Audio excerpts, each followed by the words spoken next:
What's up, guys? Welcome to another episode of Not Just Football with Cam Heyward. You know me. I'm Cam Heyward. You know Hayden, my longtime producer and best friend. How you feeling about well, first we get how you feel. We have a really good schedule for you. We're going to talk about this NFL schedule release, and then we have Billy Gardell in the back end. But Hayden, how you feeling about the NFL schedule? Excited. I think it's always an exciting time of the year. I don't know. I always wanted to ask you this. Do you do what all the fans do? Where like, as soon as I get the schedule, I start going win, loss, win, win, loss, loss. Do you do that? Or do you still stay in the moment as the guy who's like, you know what, 1 week at a time? Nah, I really don't look at it. I just like to hear everybody make these assumptions about, oh man, it's a trap game, or oh man, like you got to worry about the losses right here. They're really starting to pummel on. I'm like, dude, it's freaking May, and we're worried about the schedule release and how a team's going to look. And then, you know, for them to say win or loss right now sounds pretty asinine to me. Like, there's so many different things that can happen besides the first game. First game, you can still be affected by preseason most of the time. I know we opened up with the 49ers, which is a great team coming off winning in the NFC Championship, or losing in the NFC Championship. But, you know, they're going through a lot of turnover too at quarterback. And you don't know how they're going to look going in. So there's so many different factors that can happen before the season even starts. So they're like, put all your eggs in the basket and say, oh, well, I think they're going to be 8-9, or oh, I think they're going to be 11-5-1. You know, something crazy like that. It's hard to really put yourself in a position to say, hey, I'm going to put everything on these games going this exact way because what do I know now? And there's nothing else that can happen between then and now. Well, thank you for crapping on the fans' parade here. I'm mostly just crapping on your. This is what we like to do, man. I'm all mad. I'm looking into like, I see all these predictions. You guys are only going to win like 8. Like they think the over-under is 8.5 games or something like that. I'm like, I don't know about that. I could find 10 wins in that schedule. You know, but I'm glad you mentioned a team like the 49ers. Obviously, different turnover, different things like that. Do you start to think about, is it Brock Purdy? Is it Trey Lance? You know, the crazy thing about them is their team is not just designated by a quarterback. And they have a really good running game with Christian McCaffrey, really good defense. They get Deebo Samuel the ball a lot in so many different ways that I wouldn't just plan for the quarterback. You got to plan for the entire team. This is not a team you just say, oh, he's going to drop back and give you, you know, 40 to 50 passes, and it's going to look standard as always. They mix it up. They do a great job of not really being able to be keyed on by one player. So to just sum it up to a quarterback, I don't really do that. I'll definitely start my homework pretty soon just so I can get a jump and start to feel more comfortable. Those NFC teams, we don't see them that much. So we have to spend a lot more time to become more familiar with. But I'm really excited. I get to see my dude, Javon Hargraves, who just signed a new extension.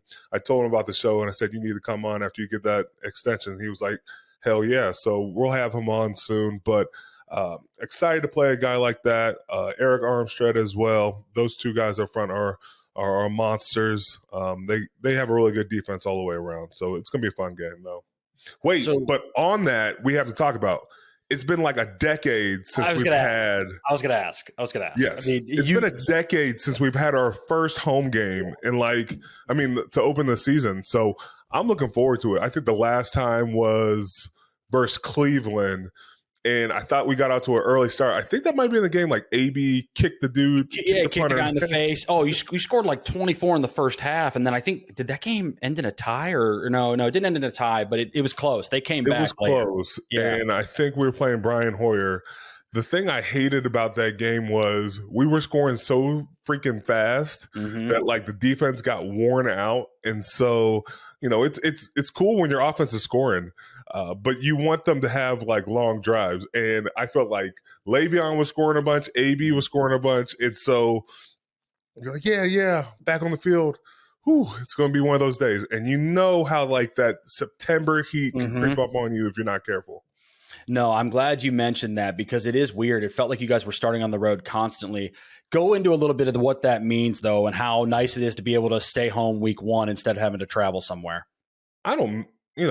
I just think it would have been nice to get a good balance. I don't mind Yeah. going home or away, but 10 years with like no opening game at home is kind of crazy. I know we deal with having the Pirates play, but it's going to be a fun game. We got a great opponent in the 49ers. They probably travel well as well. So it's going to be one of those games that defense is going to be a major factor because you don't know what to expect on either offense because they're going to look completely different. Yeah, and I know we've talked about you don't like to look ahead, right? Any games, though, any stadiums, anything that you saw on the schedule that you're pretty excited to go play in? So I did get excited for the Raiders game, not because of gambling reasons in the Caesar Palace sports book, but I got excited because I've never played in that stadium in an NFL game. I play there for the Pro Bowl, but I really want to play in there, play in that spaceship they have over there. It's like the Death Star, I think. Other games, the thing I really look at is we got 2 Thursday night games, right? Mm-hmm. But the thing we have going for us is they're all at home and we have a home game before. So, if you can find little, silver linings, that works in your favor. You play at home and you don't have to travel the next week for a Thursday night game. I think that can play a factor in the trying to get your body right. It's grasping at straws, but man, I got to do it at this point. Let me ask you this. Would you rather play on a holiday and have 1 Thursday night game or have 2 Thursday night games and no games on a holiday? Because I don't think this year, no Christmas Eve. There's New Year's Eve, but we talked before the show. You don't consider that a holiday anymore. Yeah, screw New Year's Thanksgiving, Eve. I fall asleep with all my kids now. So what would you rather have, 2 Thursdays or a game on the holiday? Oh, man. I don't like my holidays that much as it is. You can take one of these Thursdays away, but it's selfishly you want your holidays because you want to celebrate with your family, but your body needs time to recover. And those Thursday night games are not going to be easy. We play good opponents in the Patriots and the Titans, so we got to make sure we get our good rest of sleep. Not going to be a big week of hitting during those weeks leading up. But, it all comes down to being on top of your playbook and being able to execute when you're tired. How much does the opponent the week before a Thursday game matter? I don't really look at it as opponent week before because it's not like I got to get up to play any of these games because, like, any NFL game, I'm up. Like, I'm ready to go. Mm-hmm. But I think it comes down to just trying to prepare your body. And the Coach T does a great job. It's more, walkthroughs, nothing really with pads on because just the wear and tear on your body, I'm usually not feeling good till about a good Thursday. So, and that's being nice. Monday and Tuesday feels like I can't walk. I can't do anything right. And if we've lost that game, I'm even worse than that. Oh, so bad. That adds so much to it. Like you are, oh my God. People don't even know the half of it, man, for sure. You take them hard, for sure. I do. But I think going on a win and then starting your week, it's just recovery, studying. The main thing you want to do is watch as much film as you can. If you don't watch film, you don't prepare yourself for your opponent, you're in for a shellacking at that point. When do you take notice of each division game when you look at the schedule? It's funny you bring it up because I felt like last year it was like we played division games early and then divisions games late. Mm-hmm. I know we have a couple of division games in the Bengals and the Ravens towards the end of your schedule, but early we've got the Browns and we got the Ravens at week 5. But you got to win those games. It's not in the thick of your schedule for the most part. It's not in the middle of your schedule. But we got a Monday night game, so you get an extra day to prepare with the Browns, and then a 1:00 game at home with the Ravens, which is leading to your bye. So you really want to take care of business in that approach. Mm-hmm. And then we don't play the Browns again until November 19th. And so, that's another 1:00 game at the Browns, at the Bengals. Those are tough games on the road, but we got to be able to go in Ohio and pick up 2 critical wins. Yeah, those schedule makers don't do you any favors when they give you at Browns, at Bengals, and then end it with Bengals at home, at Seahawks, at Ravens. So obviously very challenging. But I don't love how they sometimes stagger those games, man. That's a Hey, tough between matchup. the Bengals and the Ravens, we got a Bengals game on Saturday, right? And then I get to go out to Seattle and pick up Oh, some original Starbucks coffee and then come back to the Ravens. What a schedule. That's yeah. unbelievable. I love Yeah. it. Hopefully you take care of business early in that season too. That's just a tough way to end it. All right. Early, late, don't. Well, yeah, but you don't want to be trying to get every win possible with that tough of an ending. It's tough. You need to do your business early so you take care of yourself. I want to take care of every game. Okay. This is not a question of, I won't only want the first couple or I only want the last couple. Like, we got to get every one if we want to, get to the playoffs and have a chance to win a Super Bowl. None of these games are going to be cakewalk. You could sit up here and tell me Raiders and Texans, but Raiders, Jimmy Garoppolo with Josh McDaniels, that's a good team, I think, that's going to surprise a lot of people. Texans, what are you getting in that quarterback? You're going to throw them out early and see what you got. Rams, they've already won a Super Bowl in the last 3 years. Jaguars went to the playoffs. Titans, you can sit up here and talk about they just drafted Will Levis, but you got Tannehill in front of them. You got Derrick Henry. You got Jeffrey Simmons on top of that on the defensive line.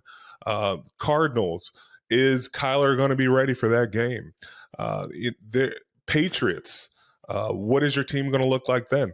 And I didn't even mention with the Raiders, you could have a different quarterback in there in Tom Brady because Tom Brady just, is getting involved in owning a team. I don't know. We do an owner player with that. I'm not sure. I don't know. I mean, that's an interesting one, but I think to your point, this is a league that may be better than any league that, turnover from one season to the next, that a team that loses turns out last in their division one year is first in their division next year. Remember the NFC South had that for 6 consecutive years. The team who finished last finished first the next year. So you can't go down the schedule, as fun as it is for the fans, and just say, hey, win, loss, win, loss, win, loss. Although I do think I can find the stinkers in there. I can find games that you guys are going to lay an egg. It happens every year with everybody. Okay. It does.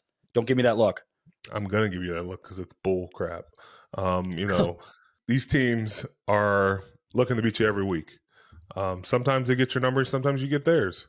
But you have to be willing to, be able to play out there. You don't know what's going to happen. There's always availability that somebody can get beat on any given day. Mm-hmm. And you look at this schedule, it's cool to look on a paper, but I'm not going to, be scared of it or, throw caution into the wind and say, oh, we got to do this. We got to win this game because the next game is going to be tough, or we got trap games. Trap games. We're talking about trap games. They exist. They are real. Trap games are not real. It's all for fans. It's all being pubbed out by people who haven't played football before. No. There's nobody in an NFL locker room that talks about trap games. Bull crap. Well, we have this conversation when you retire. You can fully be honest about this. You have to be a company guy right now and say 1 week at a time, no trap games. There are times you get on there and you look at the team you're playing, you think, we're going to kick their butt this week, okay? That doesn't mean a trap game. Well, a trap game is a team that is inferior that you maybe don't get up for as much because you just thought you're going to show up and beat them. Hayden, you know what you do? The teams you want to beat and you say you're going to beat, you go out and beat.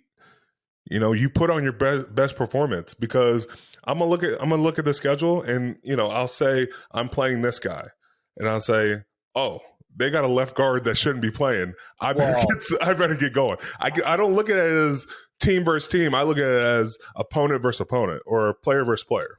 And you're right in the sense of we can't predict injuries too, right? Yes. We can't predict who's out, who's in, who's playing, who's not. So it is kind of stupid to do it. But honestly, don't crap on fans. That's what we like to do.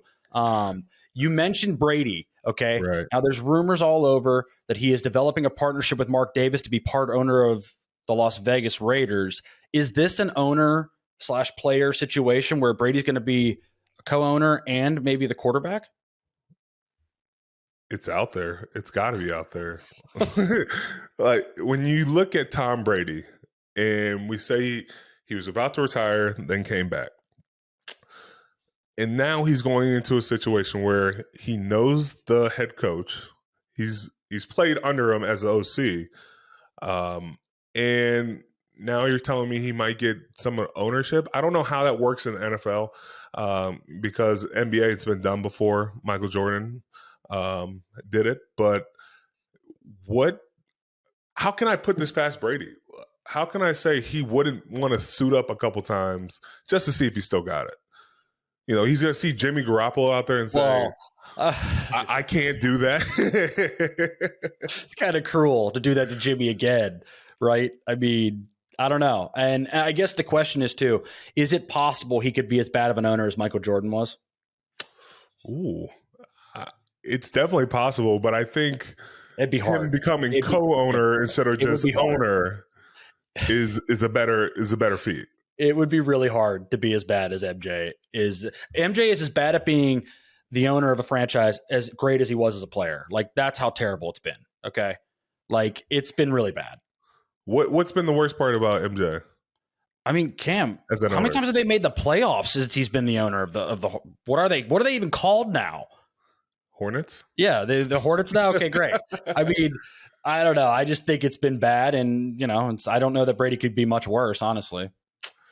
Brady's going to be okay. I think he has a good sense of what's going on, I think. But, you know, if you get an opportunity to be an owner, you take advantage of it. Yeah. Yeah. And hopefully we start to see more players get the ability to get into that too, right? I don't think we've had very many players who could become owners at this point. It feels like now the salaries are getting high enough where maybe they can. Yeah, salaries are getting up there, to say the least. Yeah, for sure. Now, does this mean, though, he turned down the $375 million he got as a broadcaster or whatever? Well, didn't he just come out and say that that was just all a smokescreen and that he hadn't turned down that opportunity? But you can't be an owner and an analyst at the same time, I think. So is that a rule? I don't know. I just think that's an odd pairing. Like, oh, I just own the team. Let me jump on this telecast and talk about my team. Where does the favoritism stop? Well, also too, don't they have like meetings and stuff with the coaches? And so like Brady's getting inside information too if he's a broadcaster. Yeah, and imagine him. You know, we're getting into the gambling age, right? And so, he's going to tell you what's going on with the team, and you know, I saw these guys compete. I saw these guys in the training room. Didn't look like they were going to play. We'll see what happens. No, that's not going down like that. I don't know. I think I don't know, man. It's crazy to think where that's at. And I would say this though too. I don't want to be a broadcaster longer than 5 years. Everyone hates Tony Romo now. Everyone loved Tony Romo 5 years ago or whatever he started, and now everyone thinks he's terrible at it. And I just think if I'm Brady, go be an owner / player and forget that $375 million. He doesn't need it. Okay. Last thing I'll say about Tom Brady is he's going to be like Shaq. Anytime Shaq gets on, everybody listens. That's true. Because he's got all those freaking rings.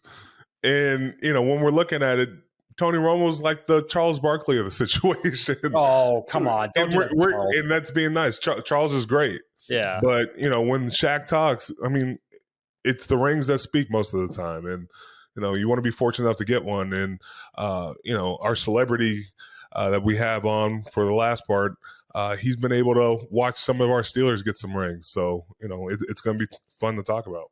Yeah, no. All right. One last thing before we get out of here today. We got to talk a little bit NBA playoffs. And tonight, obviously, or I don't know when this is coming out. The Lakers and Golden State are playing. Does this get pushed to Game 7? No, it gets done today. You think so? LeBron's taking care of business. Does AD play though? AD's playing. It wasn't even a concussion. He was. What do you think about that? I saw Chuck and Shaq laughing about it. AD needed to be wheelchaired out on a concussion. What as a guy who plays at a sport that's pretty violent, how does that make you feel? You don't know how concussions can happen.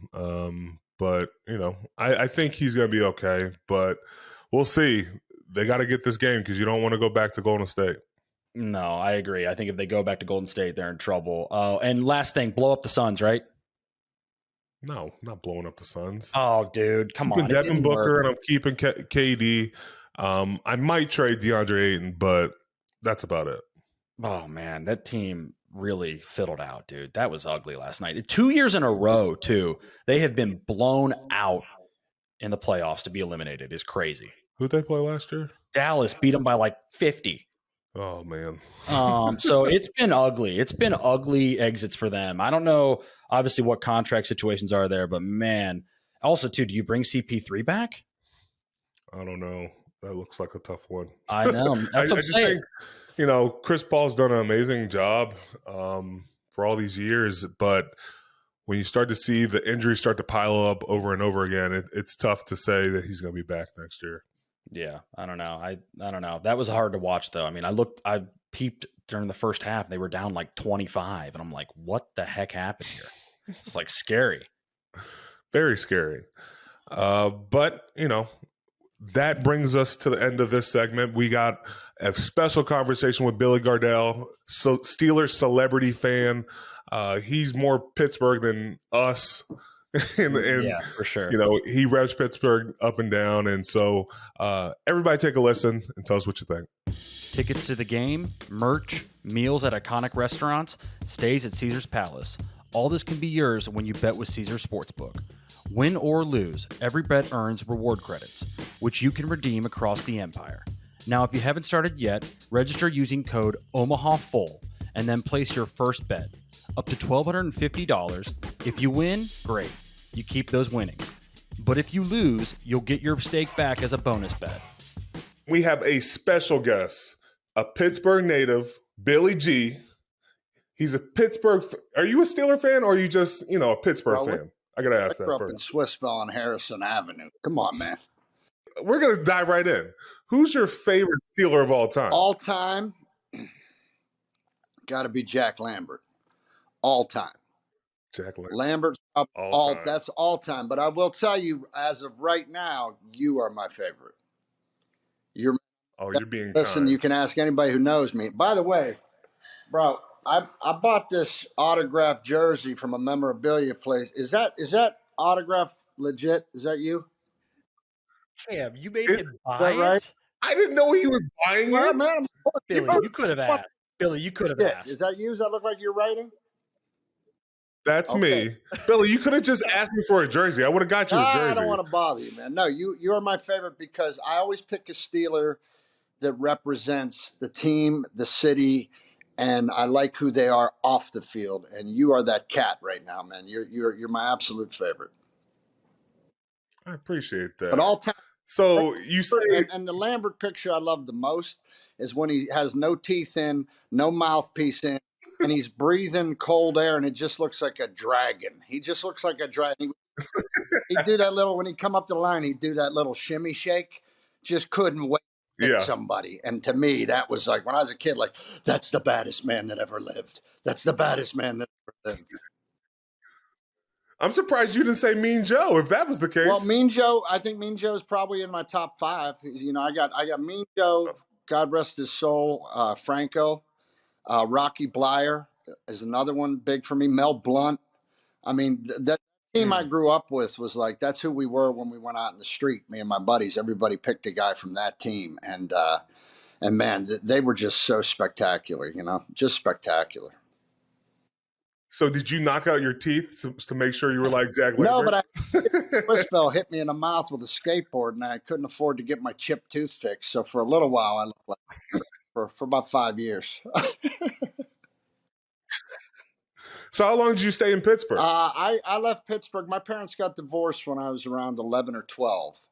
And then my mom moved us to Florida, and which was a train wreck with this other guy. Florida was actually very good to me because that's why I ended up starting comedy and learning about all that stuff. Pittsburgh, I always say Pittsburgh gave me my work ethic. Florida taught me how to daydream.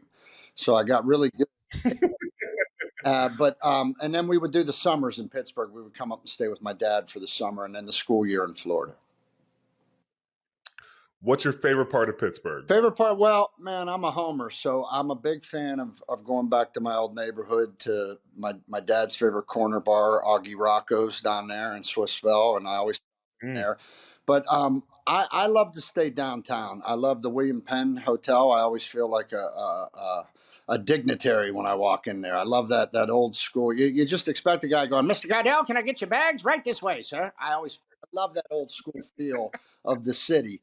And I love the downtown area, and I really love, I just love when I'm in that city that I don't know, man, it just reminds me of my humor, where I come from, the people I come from, and the work ethic, and that's served me very well in my life. It's funny you bring up the William Penn. Like, that's where we stay for every home game. So if anybody's looking to stock, that's where you need to go. I love it, man. I love when they decorate for Christmas. Feels like Mr. Rogers' neighborhood in there, man. It's the best. Have you been to the Speakeasy below? I have. It's very cool. Okay. Nice spot. What would you say, how would you compare comedy in sports? Well, and what's the differences? I think you learn so much from sports, period. I think whether you have a good experience or a bad experience young in your life with sports, it teaches you. I think if you got a good coach, you're going to learn selflessness. You're going to learn not to be envious. You're going to learn to play for the guy next to you. And that really applies. Like, stand-up's kind of a solo job, but I still root for anybody who gets successful because I know how hard it is. But as far as acting goes, it's all those fundamentals. I'm here with you. You trust me. I trust you. We're in this together. Well, I'm right next to you. You can count on me, and nothing's bigger than the show. And I think you get all of that from sports, especially football and baseball. I like that.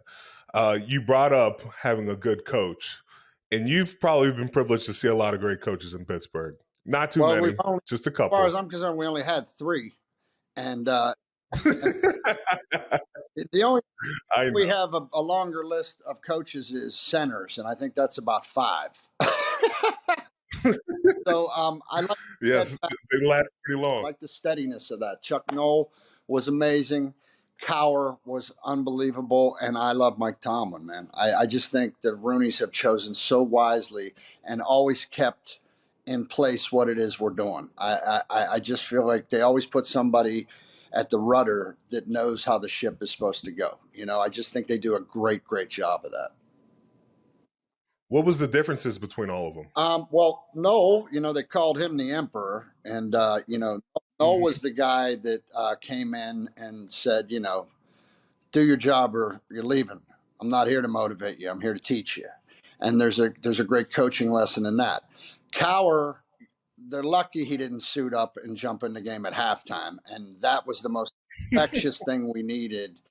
And then Mike Tomlin is just the cool, like, he just exudes cool. Like, it doesn't matter. Here's the thing I love about Tomlin. I remember the year Ben went out and somehow they rattle off 9 wins. Like, it doesn't matter. And even at the end of last year, this is the great thing about being a Steeler fan. And I believe it goes back to Franco Harris, is the Immaculate Reception. When that happened, it kind of, in my opinion, melded into this team that it doesn't matter what the odds are. It doesn't matter what the score is. We're going to take you into the 12th round every single game. And we almost snuck into the playoffs last year. It's that same mentality. Like, Tom was like a mad scientist. He just keeps shifting stuff and moving guy. And then all of a sudden, hey, we won that one. Hey, we won that one. And then you start doing the crazy fan, math, like, okay, if Baltimore loses and Miami's plane gets delayed, then we're going to get in, and I hate when we're in that. There's always hope. There's always hope that we're going to sneak in there. And what I love when nobody picks us. I love when we're not favored. Yeah. We play better with a chip on our shoulder. And if I ever see that we're favored, I get very worried. I like us going in with the attitude like, oh yeah, you got nicer uniforms and a nicer bus. Okay, we're going to play anyway. And I love that attitude. We're a petty team. We're a very petty team. We're a petty city. We're a petty city. Petty organization is what I would say. Hey, Billy, you said Tomlin. Do you have a favorite Tomlin-ism? I just like when he says we got to get back in the lab. We got to get back in the lab. We'll get back in the lab, look at some things. We'll get back in the lab. Because I know he means that. Like, I'm surprised he doesn't have beakers out at that press conference and he's just trying to figure out the formula. So that's my thing. Well, like when he says popcorn, he's like, yeah, that was popcorn. And like nobody knows what he I means. still And it's like, but he sounds cool. I know what it means, but nobody else knows what it means. It just means it was all over the place. But you know, That's good. he likes to have a lot of fun That's with it. good. I mean, he talks about cutting his eyelids But off. I think Yeah. one of my favorite It's insane. my favorite things was when he just when we were starting to heat up at the end of last year. And that dude tried to stop him for a picture or something in the hallway, and he was walking by. He's like, "I'm working, man. I'm working." I was like, "Okay, Atlanta. That was in Atlanta. Yeah. So I got a question. When you became famous and everybody knew your name, yeah." what did you like? What was it like coming back to Pittsburgh and you know everybody knowing what you were doing now? You know, man, I'm a B-list celebrity. You know what I mean? I'm not like an A-list over the top celebrity. That's for movie stars and stuff. But I'm a solid B. I'm a good B. But when I come home to Pittsburgh, because look, Florida was great to me. California has been spiritual to me. But my heart and what forged me was Pittsburgh. And I've tried my very hardest never to embarrass that, to never disrespect that, and to always come home. And I think the city, you know, I'm on DVE. I've been on DVE for almost 18 years every Tuesday, whether I had a job or didn't have a job. I call in, check in, and I stayed connected to Pittsburgh because that's where my humor comes from. It's the very essence. Mhm. You're taking yourself too seriously, somebody in Pittsburgh will let you know. And so I always tried to honor that, and I think because of that, they rewarded me. When I did I did a special about 10 years ago. My first comedy special was an hour called Halftime, and when I came out, it was at I can't think of it. It's not the Beacon, the little one downtown. It's about 2,000 seats. I'm blanking, but I came out. The Benedum? Benedum. No. I did the Benedum later. This was the. But I came out on stage. Oh. And Cam, this is how you know Pittsburgh loves you. It was a sea of terrible towels. When I walked on stage, and it took me back because it start like I almost didn't know how to accept that. Because you know, the terrible towel, that's the seal of approval in Pittsburgh. Somebody shows up with the terrible towel. And one of the coolest things that ever happened to me in Tampa, Florida, I was down there, and there was a local Steelers fan club. We have fan clubs everywhere, man. I've traveled all over the country. You know, we have fan clubs everywhere. We travel well, man. And they had a tailgate in the parking lot before my comedy show. They were out there drinking beers and waving the towels, and the owners had to go. I go, "You can't drink beer out here in the parking lot." "Yeah, we're from Pittsburgh." Like, that makes it okay. But it's that connection. It's that connection. Like, I knew, wow, I'm in their heart. I'm going to try not to screw this up, you know? Well, first of all, you're not a B-list celebrity. If the Steelers are bringing you back and they're calling you out before the game starts, you're not a B-list. Well, I'm not a B. They don't do that for just anybody. I'm like an A- in Pittsburgh, but everywhere else I'm a B. And I'm good with that. No, I don't mind. I don't need all of it. I just need some of it, you know? Give me your favorite Steeler memory. Well, I have to say, man, the first time I was asked to do the terrible towel twirl. I mean, I loved all the Super Bowls and all that, but to be a kid who couldn't even afford tickets when we were kids, like we would go to one game a year. You know, my dad would go to Rudy Marino's and get a hoagie, and he'd cut it into 4 sections and wrap it in foil. And he'd tell you, "Put that in your pocket, eat that in the third quarter. Don't ask for nothing." And so those, but when on the second year of Mike and Molly, was that Jets playoff game on Bettis's last run. And I did the terrible towel that year, and it was during the week of filming, right? So I mean, I was out of my mind to be on the sideline of my heroes. I mean, I equate everything to you guys, and to be down there getting ready to do that, it just blew me. Like, I was 9 years old, but I did do something really stupid. I had you know, they give you a jersey. They made me a jersey, said Gardell on it, and so I got a trench coat on. It's freezing out there, and then I see all the guys on the line, and nobody's got sleeves on. So I said, "You know what, man? I'm going to take off this jacket for the terrible towel twirl, and I'm going to be in unison with my offensive line, right?" So I take off my jacket. I don't know, it's like 25 degrees. I go out there. I start twirling the towel and I start screaming. I mean, out of my mind screaming like I can out scream the 80,000 that are there. I was just in unison with them, and that wall of sound hits you and you know it's time.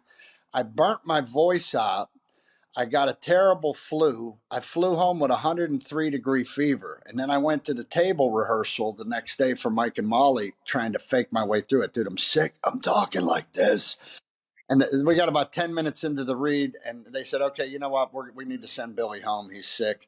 And Chuck Lorre walked over to me and he goes, no more playoff games, huh? No more playoff games? Okay. So I wasn't allowed. You're lucky it wasn't like when Ryan Shazier didn't wear anything outside, and then you would have been hell if that was the case. Back then I was a lot heavier. I ain't taking my shirt off. You know, big men should wear t-shirts. We should, you know, at that time.